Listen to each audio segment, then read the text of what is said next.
Welcome to Linda's Corner. My name is Linda Bjork, and today we're going to be talking about leadership and conflict resolution.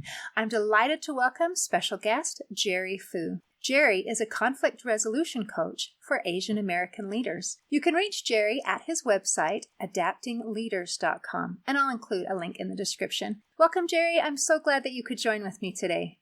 Hi, Linda. Thanks for having me. I am so delighted to be talking to you today, and I have lots of questions, but my first has to do with your choice to leave a career as a pharmacist to become this coach. So what prompted this change? Yeah. It's a fun journey. I'll do my best to keep it relatively short. I actually still do have a day job as a pharmacist. I'm still in the middle of transitioning this coaching business to be full-time. But here's the journey. Basically what happened was for the longest time I grew up just really failure averse, conflict averse.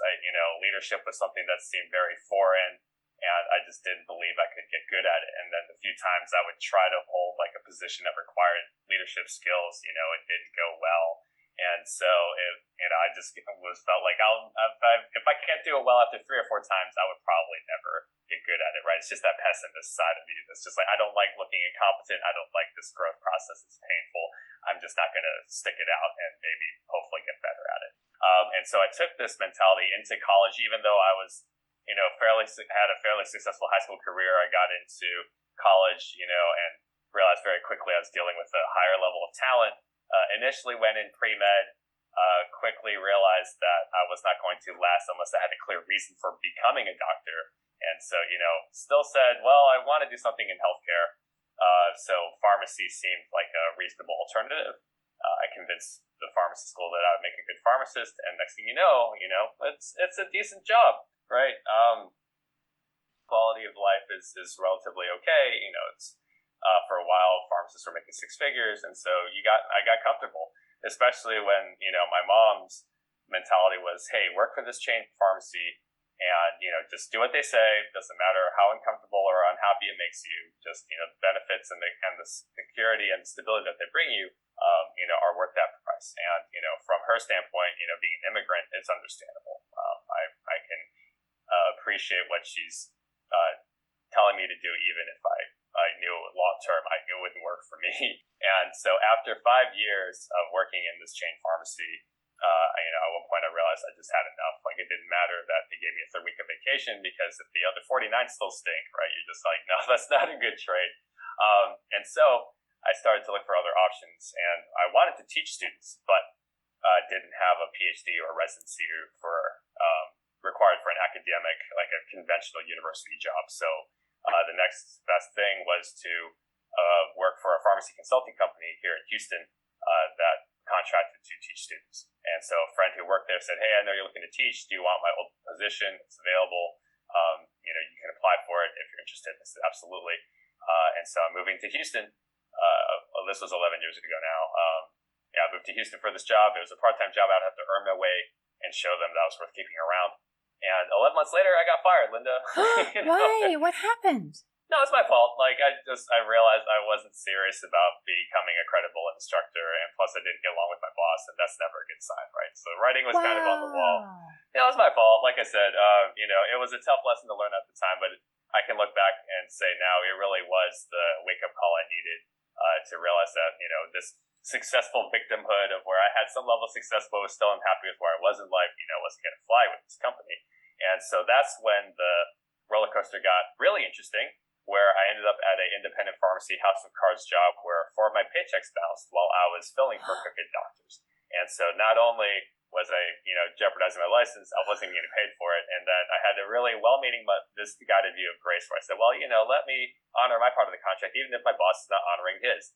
And all my friends are telling me, well, you still can't pay your bills unless he actually honors his part, right? And so, again, conflict averse. I'm like, how do I confront the boss that's clearly ripping me off, right? I have no idea. Like, they don't give you this manual in school, right? No. And so, thankfully, after 9 months of that, my friends got me out of that job, got me to another one, which did pay management legitimately, but money was so tight that they couldn't pay me more than 8 hours a week.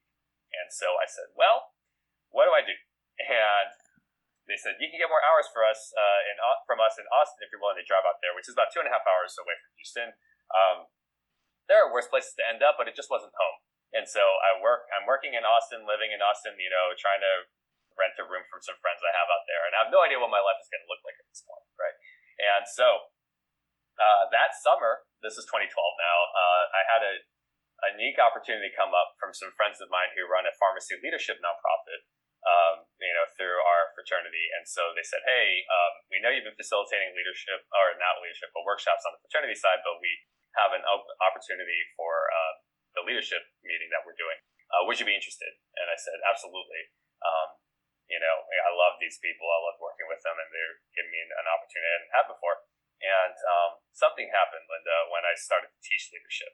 And, for the longest time, I told myself my ceiling was only this high, right? Like I was never going to be good at this. But now I had to ask myself, after seeing it modeled for me, I said, well, what if I could be good at this? How would I carry myself, right? What kind of work would that involve? And so I came back from that convention like all, fired up now, because I'm just like, I think I have a new skill set. And I had the opportunity to either stay part-time in Austin, which was a great team, or take on a full-time manager position that had opened up in Houston. And I told myself, I cannot stay safe. I can't stay comfortable. I need to take on this challenge. I want to come home. I'll miss the friends that I finally got to actually make in Austin, but this is the path I need to choose for myself. And so what I tell people, right, is that leadership saved my career, because had I not taken on that challenge after this company had its funding pulled, I wouldn't have gotten another job interview. The only reason the next company even gave me a chance to talk was that I had leadership experience on my resume now. And so I thought, wow, that's a really good decision. But the problem is that job only lasted 11 months. And so I was like, well, now what do I do? And, it felt like, I had more icebergs to hop to, but there were still icebergs, Linda. And so, they're going to still, they still melt. And so, but my previous employer went under due to insurance issues and other drama. And I said, well, I'm tired of chasing scripts. I'm tired of fighting insurance contracts that dictate how much I can work or how much I'm worth based on the work I'm doing. But I love teaching these leadership workshops, and I know what kind of developmental program I wish I had had in place when I was trying to get better at this. So, what would a career in that look like? And so I would ask some coaches who were in this space, how do you do this as a career? And of course, I was too scared to even try opening a business, running a business, scaling a business. I had no idea how to do any of that. But in the middle of my coaching program, we went virtual because of COVID. And in October, I said, how much longer can I afford to put this off? So, filed the LLC, opened the bank account, got the website up, and now I'm in the terrifying path of trying to, build this business. I'm doing some private tutoring on the side to help, keep some cash flow, and doing podcasts, just to, meet some great people and, increase my visibility, but offering hopefully valuable content and an entertaining story in the process. So here we are. That is quite a story. You have had a roller coaster ride.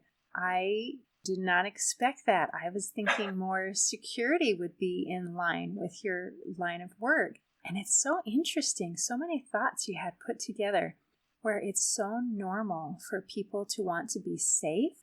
And it's so normal for people to not want to have any conflict and to not want to rock the boat. And I loved when you talked about how we don't want to do things that we don't feel like we're automatically going to be successful in. It is the try again thing is hard and scary. And you've kind of been thrust into that. It's sort of your destiny where there's something more for you. And that's really quite beautiful. So Thanks. I love that you talked about being happy at work.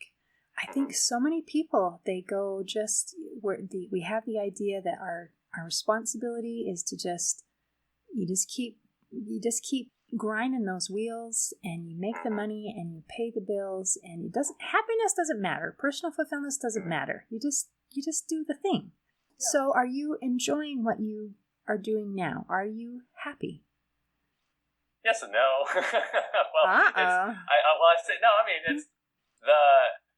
It's what I mean by that is the day job. I still, I jokingly say I have to be careful that it's like a necessary evil in that, it takes up the majority of my time. That's the only reason why I can afford to pay my bills right now. And it is the opportunity where I can experiment with my own leadership style to really make sure that I'm actually practicing what I'm preaching, right?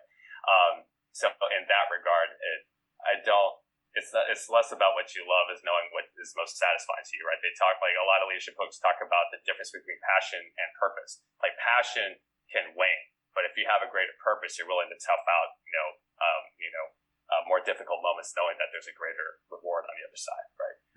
But I mean, in terms of what I'm doing to build my business, yeah, is it terrifying? Yeah, yes, but it is. I've had to learn so much about myself in the process.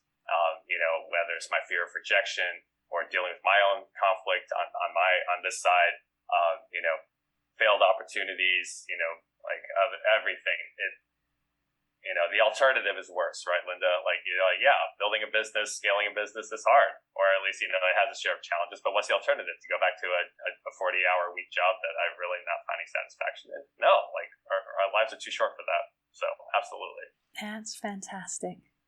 Well, I think you have kind of an advantage from your journey in that you can relate to people and people can relate to you who are struggling with all of those things. It hasn't been handed to you on a silver platter where you just say, all you have to do is be perfect, like I am naturally perfect, and everything will go. It's like people can see, wow, Jerry had a hard time, and it was scary for him, and he did it anyway.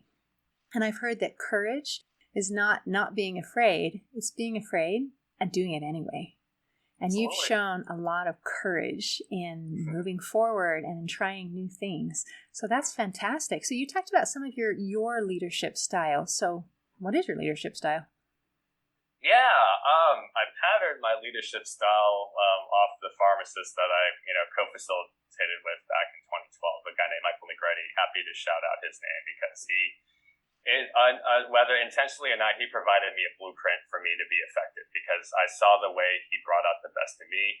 And when I slowed down and studied, well, how did he do that? Right? What made it so compelling for me to really run through walls for this guy? And so some of the things that I took from him that I've kind of embedded in my own style. Number one, be fun to be around. Number two, be fun to learn from.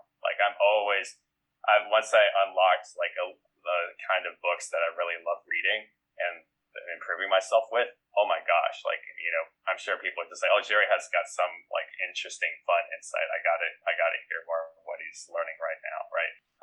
Third is, to have integrity, right? Promises are very important to me, both to honor them and to make sure I communicate proactively, just to say, hey, I can trust Jerry, right? And also, just continuing to work on yourself and that path of self-improvement to say, hey, look, be coachable.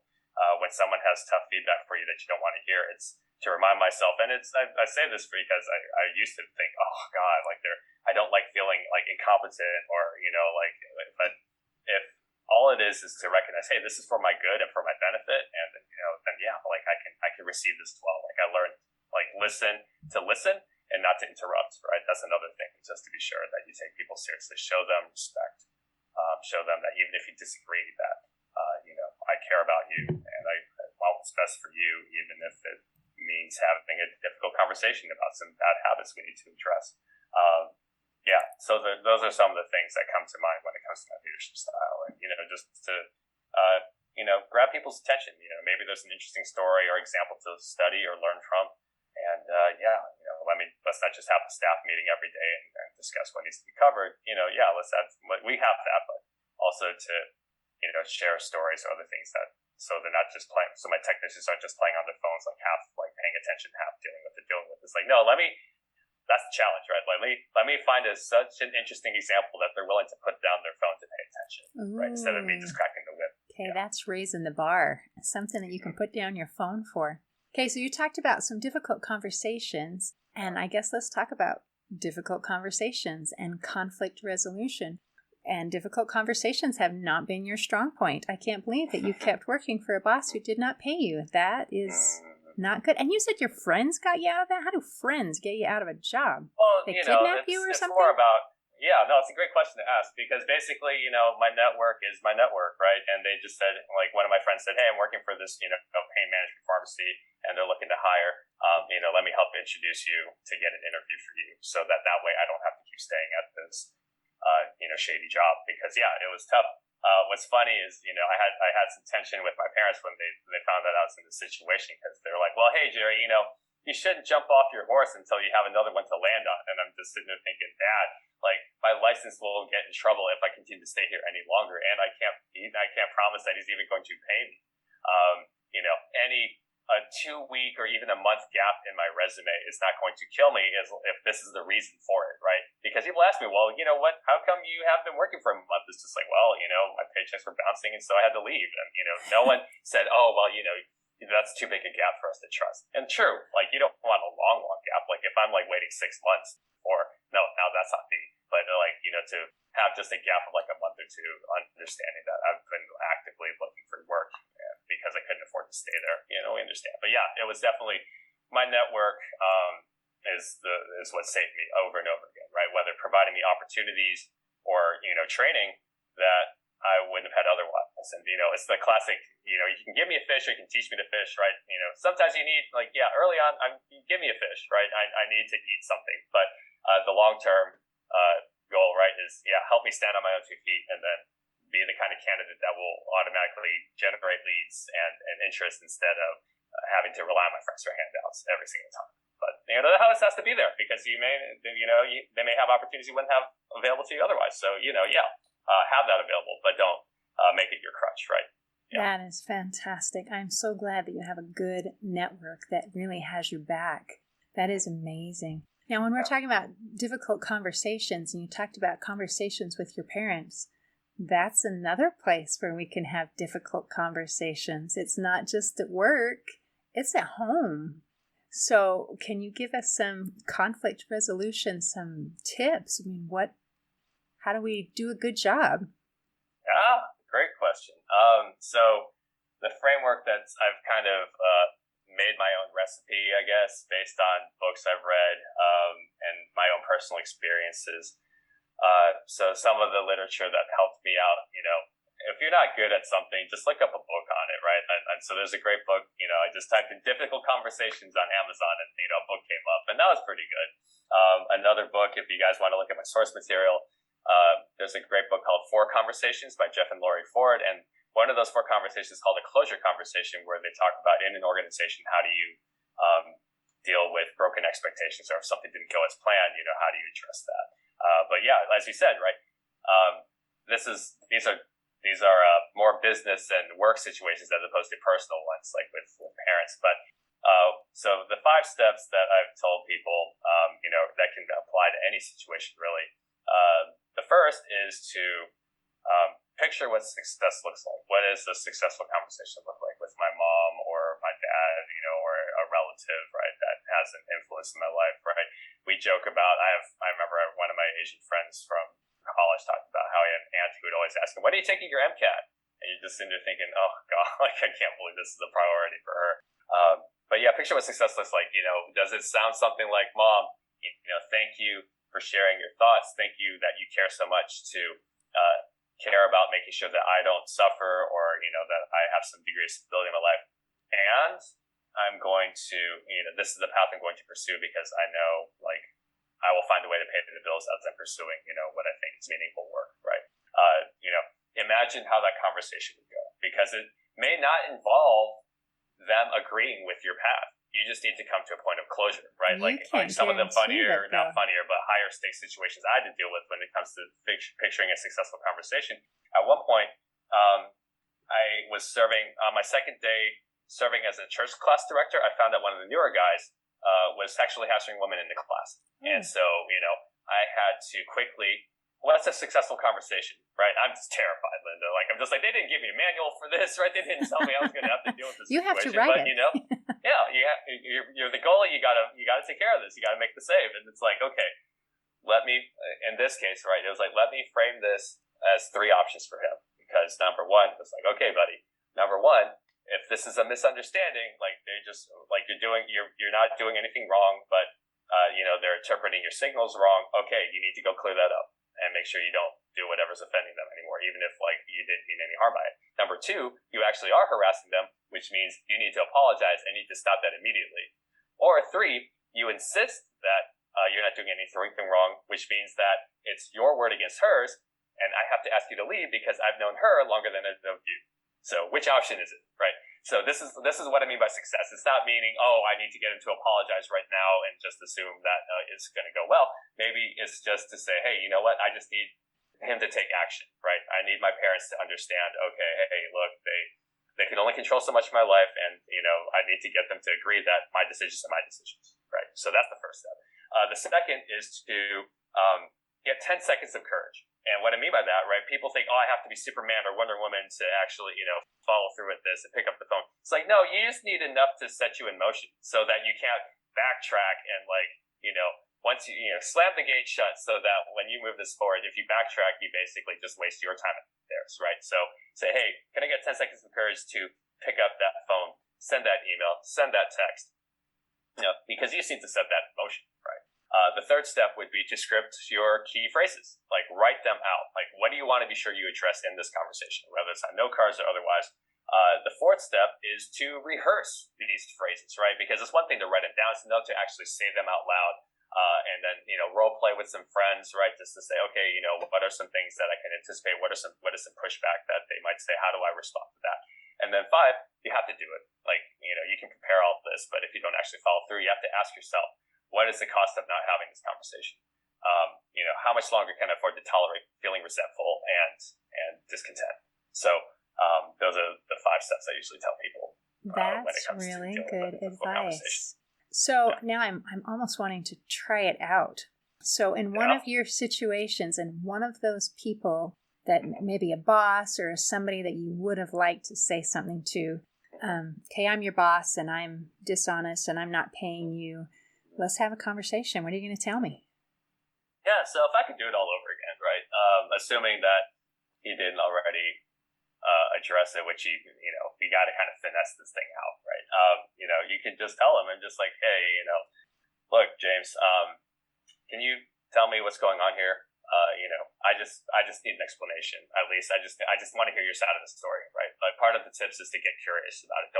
Don't assume that you know the right thing to happen. I mean, the evidence in this case, right, is very clear that something, either he's incompetent or evil or both, right? It's just kind of like, okay, but, you know, let's assume a blank slate and just say, hey, you know what? I have no idea what happened. I know something, you know, there's broken expectations here, but let me go in and actually inspect it. And you lean into the difficulty, right? And so it's like, okay, let me get curious. If I don't have curious, let me use curiosity. So, hey, James, you know, I noticed that my check got returned recently. Can you help me figure out what's going on? Right. And then here is that story. Well, you know, and he's going to give you all kinds of excuses, right? You know, in this case, and I'm not trying to make light of this, but it is like there's always some explanation. Like for people who like to make excuses, they will always come up with a story that's believable. And, you know, it's like, well, you know, this didn't come through and that didn't come through. And it's just kind of like, okay, well, you know, I still can't pay rent this month. So like, how can you help? If we both agree, right? Do we agree, right? How do we move from confrontation to collaboration, right? Now we both agree, hey, you need to pay your employee, right? You need to take care of your employees. Do you agree with this? Yes. Okay. So, like, how do you want to make sure that, you know, we can take care of this problem? And how do you suggest that what measures do you want to take now to prevent this from happening so we don't have to have this conversation, right? And you show them, hey, we're on the same side, right? We're working for the same company. I'm trying to do a good job for you. I'm trying to bring in money so that you can pay me properly, right? Affirm, you know, it's like what Carnegie says, right? You know, ask questions they can have no choice but to say yes to, right? It's like, yeah, do you consider yourself a trustworthy, reliable boss? Well, yeah. It's like, okay, well, don't trustworthy bosses pay their employees on time? It's like, well, yeah. It's like, okay. So if that is true, how do you propose that you take care of this, right? And you leave the solution up to them, because the solutions they generate on their own are usually the ones they actually implement instead of the ones that I directly demand that they implement. So that's another thing to think about. Wow, this is good stuff, Jerry. Okay, so if you could go back in time and give yourself some advice and some life hacks to this emerging college student, what would you say? Yeah, I guess the first thing to tell myself is that, hey, believe that you can get good at something. Like, believe that you can get something, because that ultimately is up to you to decide whether or not you can get good at something, right? A quick side note, I learned salsa dancing early on in college, and I thought I'd never get good at it. And then after enough time and persistence and work, all of a sudden now I'm teaching lessons, for people to help enjoy salsa dancing as much as I do. Be secure in what you love, and because if you are, then it's okay for people to disagree with you. I think, an example I used recently, I remember when my friends and I would argue over whether or not Sega or Nintendo was better. And people would say, face it, Jerry, Nintendo's better. And I'd be like, but I could tell myself now, I'd be like, hey, you know what? You might be right, but, I like my Sega. And that's enough, right? I wish I could have told myself that, early on, to feel like, hey, it's like Brene Brown says, where it's just kind of like, hey, look, if you are secure, you don't have to undercut people. You don't have to make yourself look better than others by making them look bad. You can elevate them and then elevate yourself in the process, right? I think that's what I would tell myself, to say, hey, it's and just to tell yourself, hey, some of these conversations might not go the way you want it to. There are plenty of conflict resolution challenges that fly off the rails, right? Or that don't go as expected. But you are always better off knowing that you were honest with yourself and honest with them. At least if this friendship goes south or anything else like that, at least you have the peace of mind knowing that they know exactly how they lost your trust, right? And why you can't be friends anymore. Instead of just being upset with them and then just distancing them and then just keeping them out because you just can't bring yourself to talk to them. And part of it comes from just my cultural upbringing. And my mom, this isn't to blame her, but she was very conflict averse, where she just didn't want to antagonize anyone. A simple example, right? Let's say someone comes over to my house and they don't take off their shoes, right?